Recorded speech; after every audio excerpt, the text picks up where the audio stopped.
Hello everyone. So data structures and algorithm series में जो next data structure हम study करने वाले हैं वो है स्टैक। स्टैक एक बहुत इंपॉर्टेंट डेटा स्ट्रक्चर है जिसको आज हम देखने वाले हैं, राइट। सो इस लेक्चर में हम फोकस करेंगे उसके लॉजिकल व्यू में। इम्प्लीमेंटेशन पार्ट को हम छोड़ देते हैं, उसको हम नेक्स्ट लेक्चर में कवर करेंगे, बट अभी हम फोकस करने वाले हैं उसके लॉजिकल व्यू में। तो हम देखेंगे स्टैक को as a abstract data type, right, जिसमें हम कवर करेंगे उसके फीचर्स और ऑपरेशंस। एब्स्ट्रैक्ट डेटा टाइप क्या है? जिसमें हम किसी डेटा स्ट्रक्चर को एज इट्स फीचर्स और ऑपरेशन, उसके हम फीचर्स और ऑपरेशंस को स्टडी करते हैं, राइट। इसके बारे में बात करते हैं हम, उसके फीचर्स और ऑपरेशन को, उसी को हम क्या बोलते हैं? Abstract data type. So start करते हैं स्टैक से। So what is a stack? Stack एक लीनियर डेटा स्ट्रक्चर है। क्या है? Linear data structure, right. अगर मैं इसका रियल वर्ल्ड एग्जांपल आपको बताऊं जो आपको अपने आसपास ही दिख जाएगा। सपोज आपके पास एक स्टैक ऑफ रिंग्स है, राइट। इसकी पिक्चर मैं रेफरेंस के लिए यहाँ पर डाल दूंगी। इसको हम किड्स के लिए एज अ टॉय यूज करते हैं। इसमें एक स्टैंड होता है आपके पास, राइट, और उसके अंदर आप रिंग्स को इंसर्ट कर सकते हो, राइट। वो रिंग्स डिफरेंट कलर्स की होती हैं। तो सपोज सबसे पहले आपने रेड कलर की रिंग उसके अंदर डाल दी, राइट। रेड कलर की रिंग को आपने इसके अंदर इंसर्ट कर दिया। क्या कर दिया? इंसर्ट। और ये रिस्ट्रिक्शन बोल लीजिए या लिमिटेशन बोल लीजिए, स्टैक के अंदर क्या है कि आप इंसर्शन और डिलीशन एक ही एंड से कर सकते हैं। उसको आप क्या बोलते हो? Top. Top of stack, stack का टॉप, राइट। अगर मुझे इस स्टैंड के अंदर इस रिंग को डालना है, मैं कहाँ से डालूंगी? ऊपर से डालूंगी। नीचे से यहाँ पर रिंग को डालने की कोई जगह नहीं है, मैं ऊपर से ही इसको डाल सकती हूँ यहाँ पर। तो अगर मैं चाहती हूँ कि मैं इस रिंग का स्टैक बनाऊँ तो वो इंसर्शन कहाँ से होगा? टॉप से ही होगा, राइट। तो सबसे पहले मैंने ये रेड कलर का रिंग इसके अंदर डाल दिया। अब मैं चाहती हूँ कि मैं सेकेंड रिंग इसके अंदर डालूँ, राइट। तो सपोज उसका कलर है येलो, राइट। तो दूसरा रिंग भी आपने उसी एंड से डाला है। एंड सपोज आपने जो थर्ड रिंग डाला है वो ब्लू कलर का है एंड फोर्थ रिंग आपका सपोज ग्रीन कलर का है, राइट। तो इन चार रिंग से मिलकर ये आपका क्या बन गया? स्टैक बन गया, राइट। तो ये चीज तो हमने देख ली कि हमने इंसर्ट करा जब इन रिंग्स को तो एक एंड से ही इंसर्शन हो पाए, राइट। अब हम देखते हैं अगर हमें इन रिंग्स को रिमूव करना हो तो आप यहाँ पर देखिए, क्या मैं सबसे पहले इस रेड रिंग को निकाल सकती हूँ इस स्टैक से बिना ऊपर के रिंग्स को डिस्टर्ब किए? नहीं, आंसर इज नो। क्योंकि जब ये स्टैक मैं खाली करना चाहूंगी, मुझे सपोज इस स्टैक को खाली करना है, तो सबसे पहले क्या जाएगा? ग्रीन कलर जाएगा, राइट। सबसे पहले ग्रीन जाएगा, देन ब्लू जाएगा, देन येलो जाएगा, देन रेड जाएगा, राइट। फोर्थ नंबर पे रेड जाएगा। तो देखिए यहाँ पर सबसे पहले किसने एंट्री ली थी? रेड ने, और वो लास्ट जाने वाला रिंग है। और सबसे लास्ट में किसने एंट्री ली थी? ग्रीन ने, और वो बाहर जाने वाला सबसे पहला रिंग है। तो ये last in first out principle पे बेस्ड है, right. Last in first out कहने का मतलब जो रिंग सबसे लास्ट में एंटर हुई है वो बाहर जाने वाली सबसे पहली रिंग है, राइट। इसको जस्ट ऑपोजिट भी आप लिख सकते हो, इसको आप फर्स्ट इन लास्ट आउट भी बोल सकते हो। किस बेसिस पे? फर्स्ट इन कौन सी हुई थी? रेड, और ये बाहर जाने वाली लास्ट रिंग है, राइट। तो जो फर्स्ट इन हुई, फॉर एग्जाम्पल इसमें रेड रिंग जो है फर्स्ट इन हुई, ये लास्ट आउट है, बाहर जाने वाली लास्ट रिंग है, राइट। तो ये प्रिंसिपल है जिसपे ये स्टैक काम करता है, और इसके अंदर ये रेस्ट्रिक्शन और लिमिटेशन है कि वहां पर एंट्री और एग्जिट पॉइंट एक ही होगा। टॉप से ही, वन एंड से ही आप इसके अंदर इंसर्शन या डिलीशन कर सकते हो, राइट। अब देखते हैं इसके और क्या क्या एग्जाम्पल हो सकते हैं। अगर आपके पास बुक्स का स्टैक है, राइट, ये एक के ऊपर एक बुक्स रखी हुई हैं, राइट। तो किसी टेबल के ऊपर बुक रखी हुई है, तो आप किस बुक को देख पाओगे? आप ऊपर से कौन सी बुक का कवर देख पाओगे? आप सिर्फ इस बुक का कवर देख पाओगे, राइट। सबसे पहले आपने इसको रखा, फिर आपने सेकंड बुक को रखा, फिर आपने थर्ड बुक को रखा, और आपने फिर फोर्थ बुक को रखा। तो इनके आने का ऑर्डर ये है 1 2 3 4। तो अभी आप जिसको देख रहे हो वो टॉप ऑफ द स्टैक पे आप किसको देख पाओगे? फोर्थ बुक को, क्योंकि बाकी तो उसके नीचे ढकी हुई है। आप किसका कवर देख पाओगे? सिर्फ फोर्थ बुक का। लेकिन जब मुझे इस स्टैक ऑफ बुक्स को खाली करना है तो मैं एक एक करके बुक्स को रिमूव करूंगी तो सबसे पहले कौन सी बुक रिमूव होगी, 4th नंबर वाली जो लास्ट इन हुई है, जो अभी रिसेंटली इन हुई है, वो सबसे पहली बुक होगी जो बाहर जाएगी, right. Again last in first out, right. तो सबसे पहले ये जाएगी, देन ये जाएगी सेकेंड, और ये जाएगी थर्ड, एंड ये जाएगी फोर्थ, राइट। इनके आने का और जाने का ऑर्डर जस्ट ऑपोजिट है, राइट। जो सबसे पहले आई है वो सबसे लास्ट जाएगी, और जो सबसे लास्ट आई है वो सबसे पहले जाएगी, राइट। इसके अलावा अगर आप देखें जो हम बैंगल्स पहनते हैं, राइट, अगर सपोज मैंने सबसे पहले जो बैंगल डाली है, फिर मैंने उसके ऊपर सेकंड कलर की बैंगल डाली, देन थर्ड कलर की, देन फोर्थ कलर की, तो सबसे पहले मैं किसको निकाल पाऊंगी, क्योंकि एंट्री पॉइंट एक ही है, राइट। एक ही एंड से आप इंसर्ट कर पा रहे हो और एक ही एंड से आप रिमूव भी कर पाओगे। तो जो बैंगल मैंने सबसे लास्ट में पहनी है उसको मैं सबसे पहले रिमूव करूंगी, राइट। देन उसके बाद दूसरी, और जो सबसे पहले मैंने बैंगल डाली थी वो सबसे बाद में रिमूव होगी। तो ये सारी चीज़ें काफ़ी हैं आपको स्टैक को समझने के लिए। सो सिंपली स्टैक क्या है, लीफो प्रिंसिपल पे बेस्ड है, लास्ट इन फर्स्ट आउट, या आप कह सकते हो फर्स्ट इन लास्ट आउट। इसके अलावा इसमें एक ही एंट्री पॉइंट होगा, लाइक दिस, एक ही एंट्री पॉइंट होगा ये। और एक एग्जांपल आपने देखा बैंगल का, राइट, एक ही एंट्री पॉइंट है इसमें। आप यहाँ से तो बैंगल को नहीं इंसर्ट कर सकते, राइट, यहीं से डालोगे तो जो सबसे पहले जो बैंगल गई है वो सबसे लास्ट में बाहर आ पाएगी, राइट। अब हमने कवर कर लिए इसके फीचर्स, राइट, क्या क्या प्रॉपर्टीज हैं, क्या क्या रेस्ट्रिक्शन है, इस प्रिंसिपल पे बेस्ड है, ये सब चीज़ें हमने डिस्कस कर ली। अब मूव ऑन करते हैं उसके ऑपरेशंस पे, क्या क्या ऑपरेशंस हैं जो हम इस स्टैक पर परफॉर्म कर सकते हैं। सो अब हम डिस्कस करने वाले हैं ऑपरेशंस ऑन स्टैक।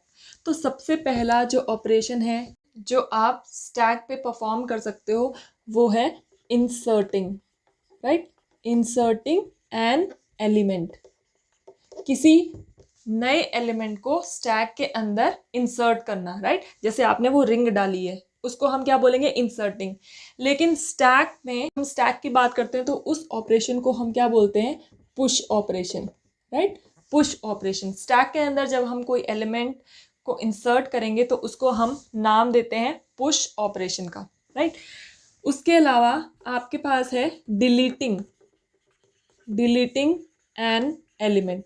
जब आप स्टैक से किसी एलिमेंट को रिमूव करते हो, आपने रिंग डाली और आपने रिंग रिमूव कर दी, तो उस रिमूव करने को, स्टैक से जो रिमूवल हो रहा है, जो डिलीशन हो रहा है, उसको आप क्या बोलोगे, pop, pop operation, right. Deletion in stack is called pop. अब तीसरी चीज जो यहाँ पर हो सकती है वो है पीक ऑपरेशन, पीक ऑपरेशन, या इस पीक ऑपरेशन को आप क्या बोल सकते हो, टॉप ऑफ स्टैक, राइट। ये ऑपरेशन क्या करेगा, सो सपोज मेरे पास ये एक स्टैक है, राइट, ये स्टैक है, ये स्टैक अभी एम्प्टी है, खाली है ये स्टैक। तो सबसे पहले मैंने सपोज इसके अंदर एक एलिमेंट को पुश किया, राइट, एलिमेंट को पुश किया, तो वो फर्स्ट एलिमेंट है, तो मैंने इसको इस स्टैक के अंदर पुश किया। अब सपोज मैंने कुछ टाइम बाद एक और एलिमेंट को इसके अंदर पुश कर दिया, राइट, मैंने एक और एलिमेंट इसके अंदर डाल दिया, सेकेंड एलिमेंट, राइट, और कुछ टाइम बाद मैंने एक और एलिमेंट इसमें अंदर डाला, दैट इज थर्ड एलिमेंट।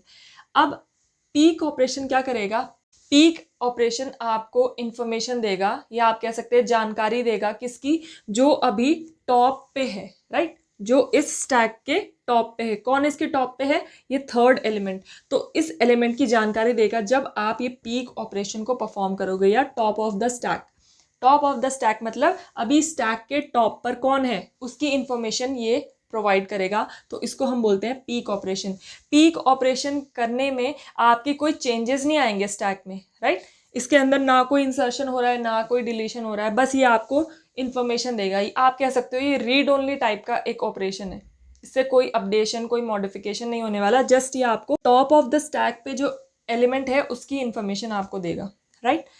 बढ़ते हैं अपने फोर्थ ऑपरेशन पे, जिसको आप बोलोगे is empty, right, is empty.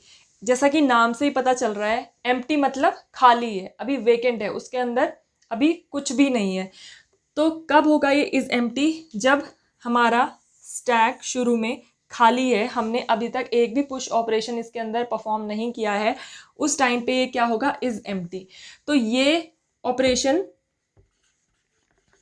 Right, is empty operation आपको इस चीज़ की जानकारी देगा, इस चीज़ की इंफॉर्मेशन देगा कि क्या अभी स्टैक एम्प्टी है या नहीं। तो अगर मैं इस स्टैक की बात करूं अभी, तो अगर मैं इस एम्प्टी ऑपरेशन को, इस सपोज ये स्टैक 1 है और ये है स्टैक 2, अगर मैं स्टैक 1 पे इस एम्प्टी ऑपरेशन को परफॉर्म करूं तो मुझे क्या वैल्यू देगा ये, क्योंकि ये एम्प्टी है तो मुझे वैल्यू रिटर्न करना चाहिए 1, राइट।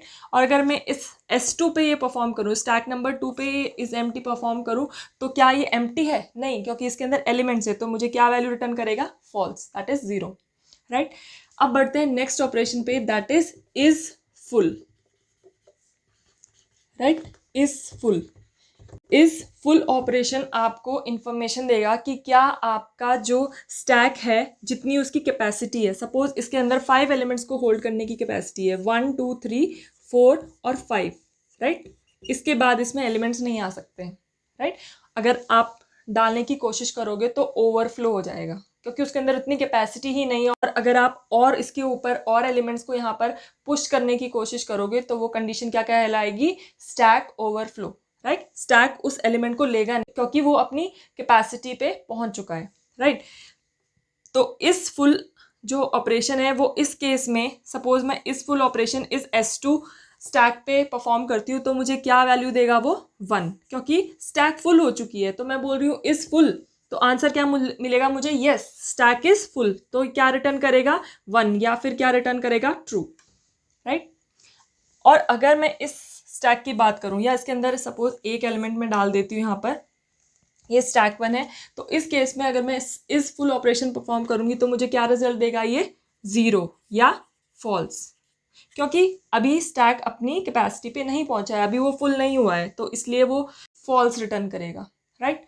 सो ये ऑपरेशंस हैं जो आप स्टैक पे परफॉर्म कर सकते हो, और ये सभी ऑपरेशंस कांस्टेंट टाइम में आप परफॉर्म कर सकते हो, यानी कि इसकी टाइम कॉम्प्लेक्सिटी क्या है? Big O of 1। साइज पे डिपेंड नहीं करती, चाहे साइज कितना भी हो स्टैक का, वो हमेशा कितनी रहेगी? कांस्टेंट रहेगी, राइट। इन ऑपरेशंस को परफॉर्म करने का टाइम कांस्टेंट रहेगा, और जब किसी ऑपरेशन को परफॉर्म करने का टाइम कांस्टेंट रहे और साइज पे डिपेंड नहीं करे तो उसकी टाइम कॉम्प्लेक्सिटी कितनी होती है? Big O of 1, order of 1, right. तो ये सभी ऑपरेशंस की जो टाइम कॉम्प्लेक्सिटी है वो है बिग O ऑफ 1, राइट। सो अब हम यहाँ देखेंगे कि ये जो ऑपरेशंस हैं ये कैसे काम करते हैं किसी भी स्टैक के लिए। तो यहाँ पर मैं एक स्टैक ले रही हूँ, राइट। इसका नाम हम रख देते हैं S, राइट। ये एक स्टैक है हमारे पास जो इनिशियली एम्प्टी है, अभी ये खाली है, इसके अंदर कोई भी एलिमेंट नहीं है। यहाँ पर जो हम स्टैक लेने वाले हैं ये है स्टैक ऑफ इंटीजर्स, राइट। इसके अंदर मैं इंटीजर वैल्यू स्टोर कराने वाली हूँ। जैसे आपके पास स्टैक ऑफ रिंग्स था, स्टैक ऑफ बुक्स आपने देखा, स्टैक ऑफ बैंगल्स आपने देखा, उसी तरह से ये क्या है? Stack of integers. इसमें मैं इंटीजर वैल्यू डालना चाहती हूँ, जैसे 10 20 30 40 इस टाइप के इंटीजर्स मैं इसमें डालना चाहती हूँ। तो हर स्टैक के कॉरस्पॉन्डिंग एक टॉप आप मेंटेन करके चलते हो, राइट। टॉप एक वैल्यू है जो आप हर स्टैक के लिए मेंटेन करके चलोगे, और जब आपका स्टैक इनिशियली खाली है तब टॉप की वैल्यू आप कहाँ से इनिशियलाइज करते हो? -1 से। -1 अगर टॉप की वैल्यू है तो इसका मतलब स्टैक खाली है। मैं इसको बनाना चाहती हूँ इंटीजर्स का स्टैक, तो मैं यहाँ पर सबसे पहले इंसर्ट कराना चाहूँगी एक इंटीजर। तो इंसर्शन हम स्टैक में किसको बोलते हैं? Push, right. तो मैंने यहाँ बोला पुश, और मैंने यहाँ पर जो इंटीजर मुझे इंसर्ट कराना है, सपोज 10, वो मैंने इसमें पास करा दिया, राइट। पैरामीटर में डाल दिया कि मुझे 10 यहाँ पर पास कराना है, और ये सीधा स्टैक में जाएगा, और राइट स्टैक में जाएगा और यहाँ पर स्टोर हो जाएगा क्या? 10, राइट। जैसे ही आप पुश करोगे साथ के साथ आपको इस टॉप की वैल्यू को इंक्रीमेंट करना है by 1, top plus plus, top को एक वैल्यू बढ़ा देना है। तो यहाँ पर टॉप क्या था? -1, क्योंकि एम्प्टी था।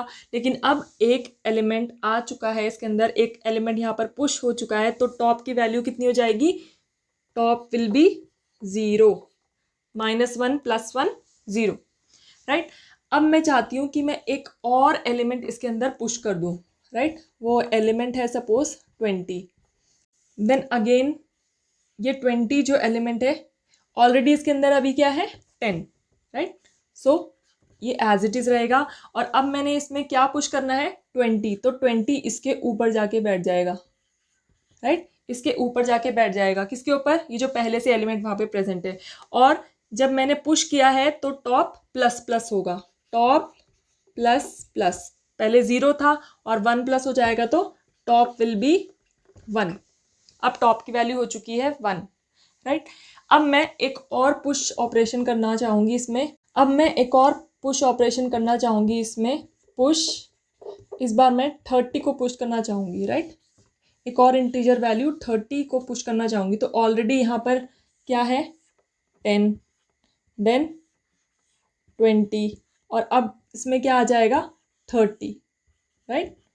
तो अगेन टॉप की वैल्यू एक इंक्रीमेंट हो जाएगी, तो अब टॉप की वैल्यू कितनी हो जाएगी, टॉप इक्वल टू 2, राइट। अब इसके अंदर कितने एलिमेंट्स आ चुके हैं, 3 एलिमेंट्स आ चुके हैं। अब मैं स्टार्ट करूंगी पॉप करना, राइट। अब मैं इसको खाली करना शुरू करूंगी।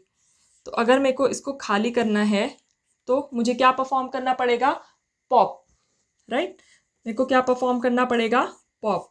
तो ये जो अभी करंटली स्टैक है इसमें मैंने पॉप ऑपरेशन को परफॉर्म कर दिया। आप यहाँ देखें तो पुश के साथ मैंने एक पैरामीटर पास किया है जो कि क्या था, वैल्यू, जिसको मैं इस स्टैक के अंदर पुश करना चाहती थी। बट पॉप के साथ आपको ये पैरामीटर मेंशन करने की ज़रूरत ही नहीं है, क्योंकि आपको पता है सबसे पहले एलिमेंट कौन सा निकलेगा, जो लास्ट इन हुआ था। लास्ट इन कौन हुआ है, 30, तो पॉप भी कौन होगा, 30, राइट। तो सबसे पहले बाहर जाने वाला एलिमेंट क्या होगा, 30। तो अगर आप इस स्टैक के ऊपर पॉप परफॉर्म कर दोगे तो 10 वैसा का वैसा रहेगा, 20 भी वैसा का वैसा रहेगा, और जो रिमूव होगा वो क्या रिमूव हुआ है, 30, राइट।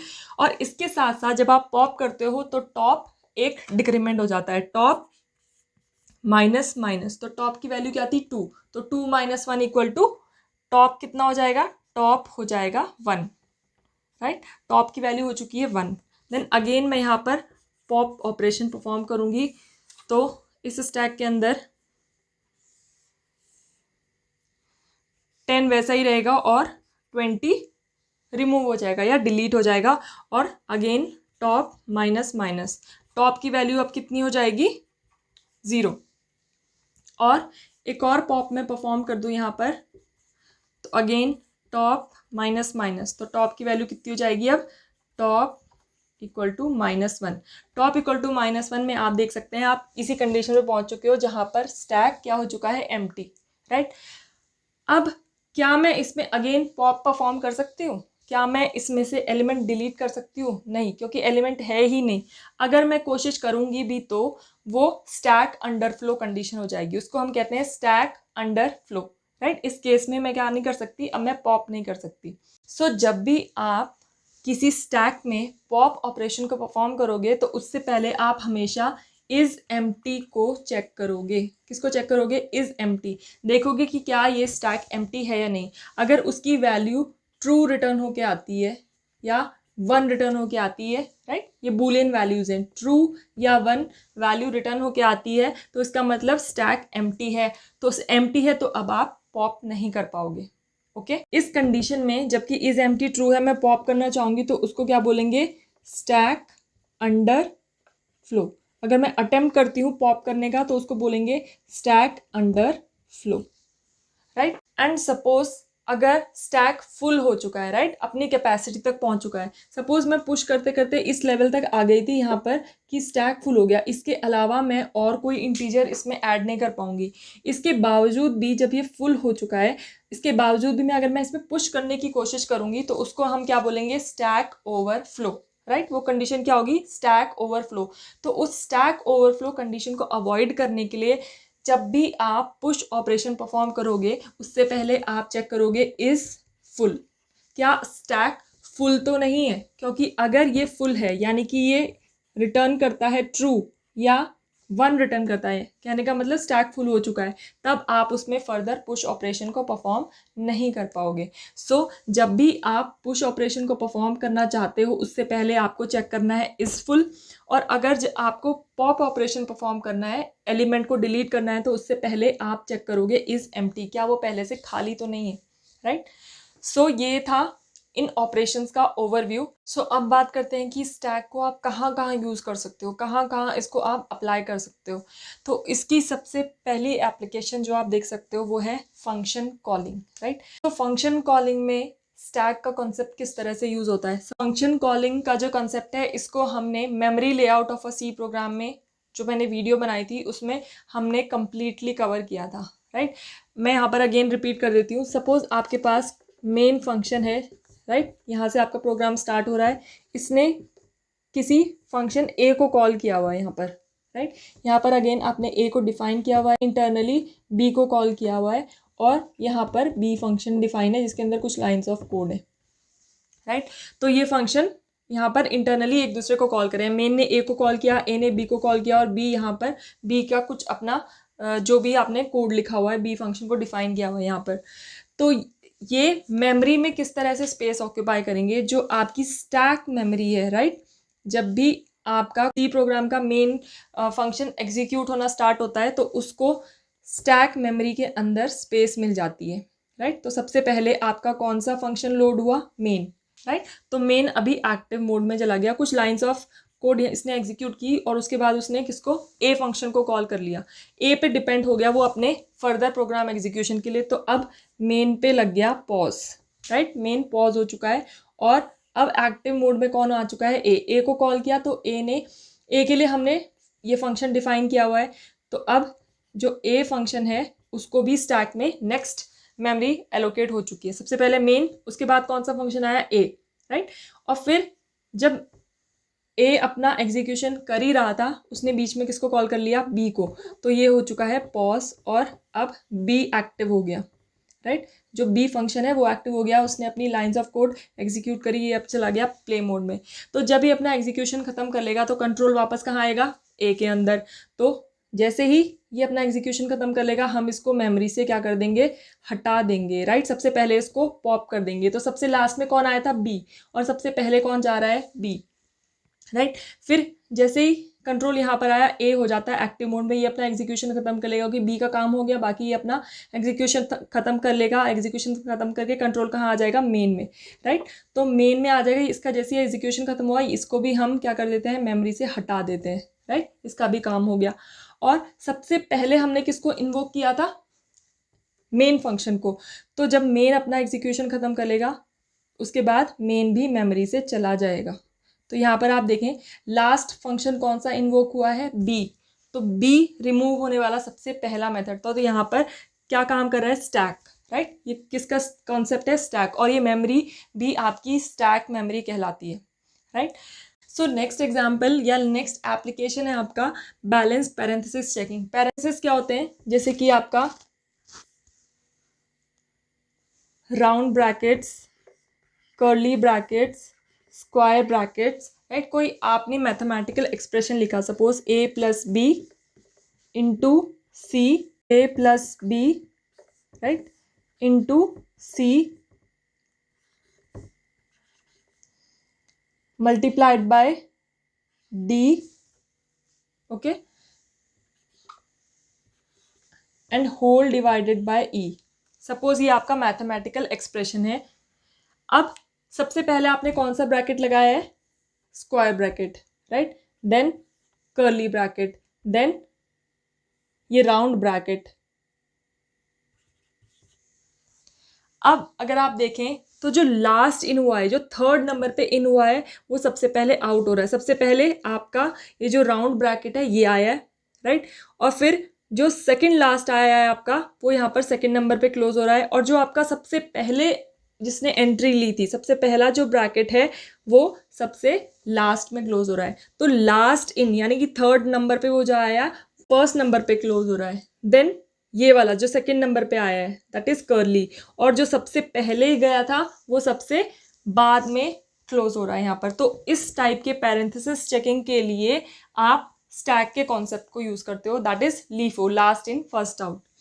नेक्स्ट चीज आप देखें, जब भी आप कोई एडिटर यूज कर रहे हो, राइट, म्यूजिक एडिटर हुआ या फिर इमेज एडिटर हुआ, किसी भी तरह का, पेंट आप ले सकते हो, पेंट सॉफ्टवेयर जो होता है, तो उसके अंदर आपने सपोज चेंजेस किए, राइट, जो भी आपने चेंजेस किए उनका रिकॉर्ड रखा जाता है स्टैक में, राइट। आपने एक्टिविटी 1 करी, देन 2, देन 3, देन 4, देन 5, ये आपने एक्टिविटीज परफॉर्म करी। आप अंडू करना चाहते हो तो सबसे पहले कौन सा वाला टास्क अंडू होगा? 5th वाला टास्क अंडू होगा। आप एक और बार अंडू परफॉर्म करोगे तो ये वाला अंडू होगा, देन ये वाला टास्क अंडू होगा, देन ये वाला टास्क अंडू होगा, देन ये वाला टास्क अंडू होगा, देन ये वाला टास्क अंडू होगा। तो ये वाली सारी चीज़ें किस में मेंटेन रहती है? स्टैक में। जब भी आप अंडू रीडू फंक्शनैलिटी को आप इम्प्लीमेंट करते हो तो वहां पर आप स्टैक का यूज करते हो, राइट। अब हम बात करते हैं रिवर्सिंग अ स्ट्रिंग। सपोज आपने कोई स्ट्रिंग ली है, राइट। मैंने एक स्ट्रिंग लिया यहाँ पर डेटा, तो सबसे पहले गया डी, देन ए, देन टी, देन ए, राइट। अगर मैं डेटा को रिवर्स ऑर्डर में लिखना चाहूँ तो सबसे पहले क्या आएगा? A, then T, then A and then D, right. तो अगर मैं डेटा को रिवर्स करना चाहती हूँ, रिवर्स फॉर्म में लिखना चाहती हूँ, मुझे क्या चाहिए? Output A T A D. तो अगर मैं इसको स्टैक में डालूँ और मैं अब पॉप करूँगी तो सबसे पहले क्या आएगा? A, then T, then A and then D. तो ये मुझे स्ट्रिंग ऑब्टेन हुई है पॉप कराने के बाद। अगर मैं इसको स्टोर करा लूँ तो मुझे जो मैंने पुश किया था उसका जस्ट ऑपोजिट है, राइट। तो यहाँ पर स्ट्रिंग क्या हो चुकी है? रिवर्स हो चुकी है। तो स्ट्रिंग रिवर्सिंग के लिए भी आप स्टैक को यूज कर सकते हो। 5th एप्लीकेशन ऑफ स्टैक है बैक ट्रैकिंग। आप सपोज कीजिए आप किसी प्लेस पे खड़े हो, राइट, किसी सिटी पे हो, उसका नाम है ए, और आपको जाना है सिटी बी सिटी तक पहुंचना है आपको, राइट। आप किसी रास्ते से होकर गुजरोगे, राइट, यहाँ से यहाँ तक जाने के लिए सपोज ये आपका रास्ता है, राइट। तो बीच में कुछ पॉइंट्स आएंगे, बीच में कुछ लैंडमार्क्स आएंगे। सपोज ये पॉइंट्स है जिनसे होकर आप गुजरे हो। ये है P1, ये है P2, ये है P3, ये है P4, राइट। गूगल मैप्स में भी आप देखते होंगे तो आपको टेढ़ा मेढ़ा रास्ता दिखाता है और बीच में कुछ लैंडमार्क्स भी दिखाता है, राइट। तो सपोज ये वो लैंडमार्क्स है जिनसे होकर आप गुजरे हो बी तक पहुंचने के लिए, राइट। तो जाने का ऑर्डर आपका क्या था? P1, फिर P2, फिर P3 एंड P4, और उसके बाद आप पहुंच चुके हो बी तक।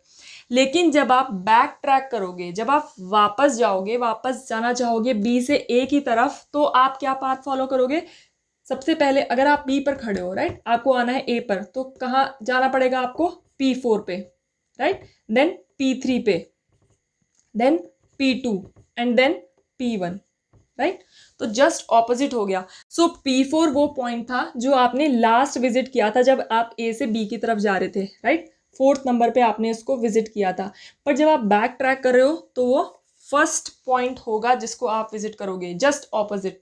तो यहाँ पर भी again last in first out का कॉन्सेप्ट यूज हुआ है, यानी कि स्टैक का कॉन्सेप्ट आपने यहाँ पर यूज किया है। तो जितनी भी बैक ट्रैकिंग प्रॉब्लम्स होती है उसमें हम स्टैक को अप्लाई करते हैं, राइट। अनदर एप्लीकेशन इसकी हो सकती है एक्सप्रेशन इवैल्यूएशन। इसको हम आगे लेक्चर्स में डिटेल में स्टडी करने वाले हैं, राइट। एक्सप्रेशन कौन कौन से? इनफिक्स, प्रीफिक्स, पोस्टफिक्स, इन पे हम डिटेल में स्टडी करने वाले हैं।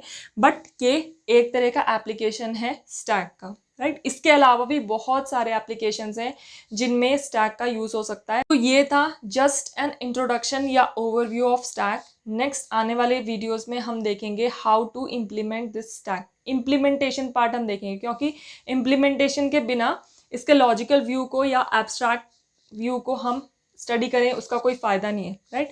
सो this was it for introduction to stack. Do let me know in the comment section if you have any doubt. Thank you for watching.